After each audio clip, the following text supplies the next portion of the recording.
Physical minimalism is easy, but minimalism of the mind is almost as elusive as the Russian Yeti. So how do I do it? I'm asking for a friend. Welcome to A Small Wardrobe. I make videos about minimalism every week. 2 for the main channel, 1 for Patreon subscribers. And behind me is the minimalist cat Gary Jeffries.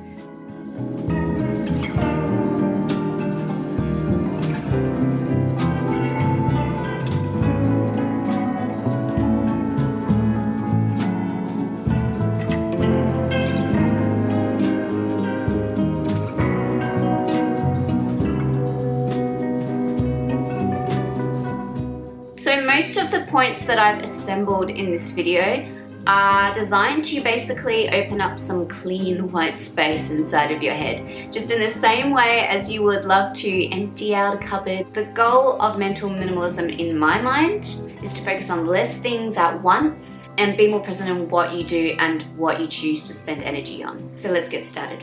My first tip is to establish what you value and create some goals around these things. It's really hard to focus your mind unless you have something that you're working towards. It'll be a lot easier for you to prioritize your time, your thinking patterns, if you have some idea of the direction you are trying to head in. Try to create a clear picture in your head of what it is that matters to you and what you would like to develop. Now, I don't necessarily mean starting your own YouTube channel. I don't mean necessarily going out and getting some high-paying job. It doesn't have to be superficial. It can be things that are really personal and more internal than that. Your goal could be about just basically eliminating negative self-talk. Find a few goals that really matter to you so that you can help focus your mind on those things, and that'll give you a really great starting point to start decluttering the mind. A second tip is to take this goal and use it to create a morning and an evening routine. We are what we spend our time doing. So if there's something in your life that really matters to you, that you really value and you want to improve, you really need to actively work on that thing. You need to spend time on it daily. So for example, a really big part of my morning routine is just getting as much work done for A Small Wardrobe as I can before I go to my day job, because that's important to me. It's something that I'm trying to develop. Likewise, in the evenings, it's really important for me to do some rehab exercises for my rickety-dickety knee, and it's really important for me also to do some time meditating so I can clear my mind, and when I wake up the next day it's fresh and positive and ready for more thoughts about a small wardrobe. Having a daily routine that will incorporate the things that you value is going to help you work towards those things. And right now we're just talking about things to focus on, because I really think that having something to focus on is a really great place to start, and it's, I think, one of the easiest places to start in terms of decluttering. Try to train yourself to stay in the moment as much as possible. I have a really bad habit of procrastinating when I work on a small wardrobe, so I've put in place some strategies to help me focus on the task at hand, and one of those is making working on a small wardrobe more enjoyable. That's just a psychological technique that I'm using to basically look forward to it and to have fun while doing it, and therefore encouraging myself to focus and not really get distracted by other things. People tend to multitask, especially when they're really busy, but multitasking is not something that our brains are actually capable of. You're much more likely to burn out and be exhausted if you're trying to do more than one thing at once, and you're certainly not going to give that thing all of its give that thing all of the attention it deserves, and you are more likely to get distracted and forget about what it is that you came here to do. Our phones are a massive distraction.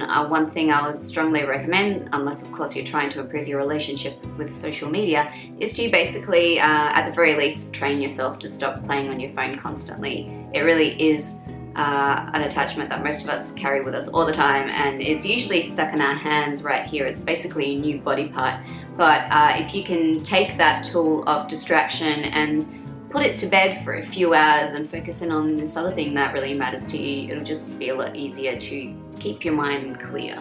Start a meditation routine. I've done yoga for years, so meditation is something that I've attempted at different times, and I never until recently was able to maintain an effective meditation technique. In the past, I used to make the mistake of trying to meditate in the mornings, and I just couldn't focus. There was just too much going on. It's best for me to try to meditate in the evening when my day is complete, where I don't feel like there's endless lists that I need to worry about, and that has really helped. Tuning in with my natural rhythms has really helped create a meditation routine that actually works for me. I don't think you need to be great at meditating. The idea of sitting down with a timer for, 20, 30 minutes, I go for 30 minutes, and just sitting there and trying to empty your mind in itself is really valuable, because that's a tool that you can learn to then use in your daily life. I might only get a couple of real meditation minutes within that 30 minutes, but that's not the point. Most importantly, I have trained myself to notice my thoughts. I have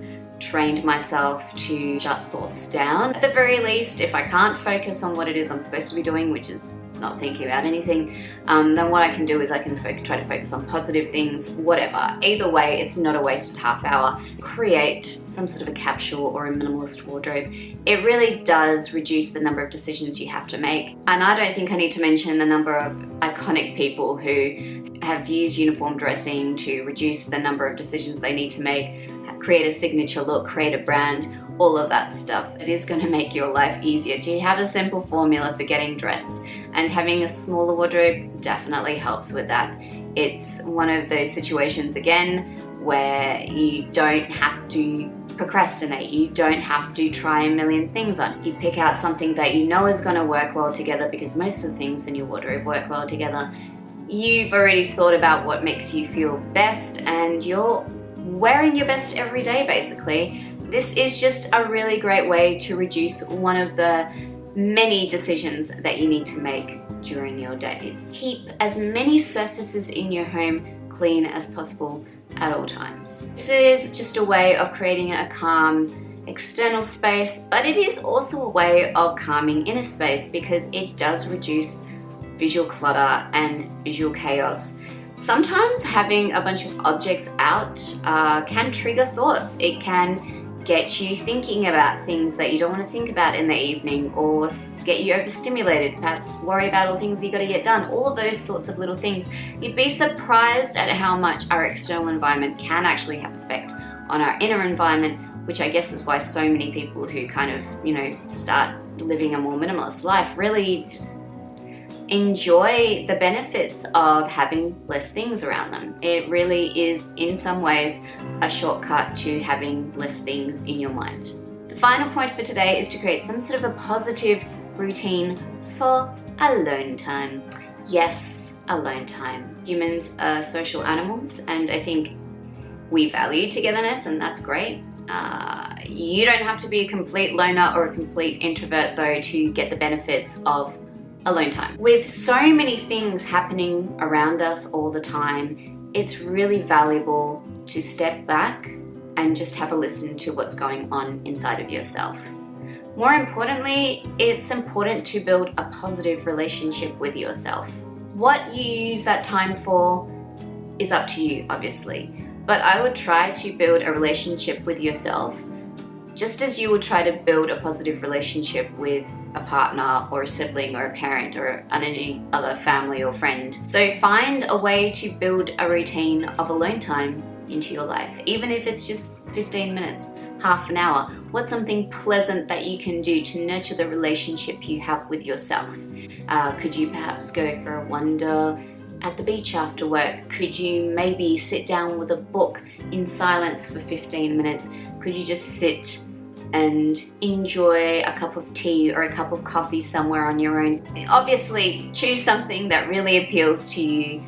I think this is so crucial. And I don't want to sound morbid or pessimistic in any way, but the nature of the universe is change. Nothing stays the same. It just doesn't.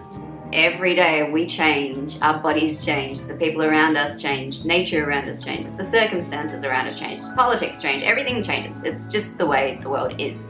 So even though you might be very happy surrounded by certain people or certain situations right now, you've got to also build a strength within yourself that will help you out if those circumstances change.